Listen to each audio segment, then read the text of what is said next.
9 زەرەری پێگەویشتووە و 200 فەلاحمان زەرری پێگەویشتووە و خەملاندنی سەرەتایی ئەم زەرۆ زیانە بە ملیارە دینار دەخەملێنرێت. هیوادارین حکوومەت بتوانێت پاڵپشتی و هاوکاریان بێت و قەرەبیەک بکرێنەوە براجتیارەمان لەبەری زۆر لە هاوڵاتیان بەڕاستی هەموو سەرۆک سامانیان لەو پرۆژانە داناوە هیچ شتێکیان بۆ نەماوەتەوە و هەیە لێرەشەوە ئاو خەمی خۆمان پێیان ڕدەگەێنین و بەڕێز کاقوبات تاڵەبانی جێگیری سەرۆکە حکوومەت هەرێمی کوردستان ژمێنەری تایبەتی خۆی نردووە هاوخەمی دڵسۆزی خۆی بۆ براجتیارەکان دەربڕیوە و بەڵێنی پاڵپشتی و پشتیوانیشی داوە لە داهاتوودا بۆ براجتیارەکان.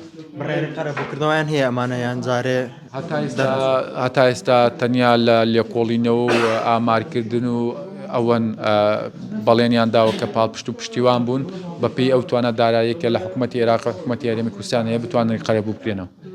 ماسی بە بڕی چەند وەک ژمارەیەکە زۆرترین زیانی بەرکەوتووە چەند دەبێت کە لە ناوچووە؟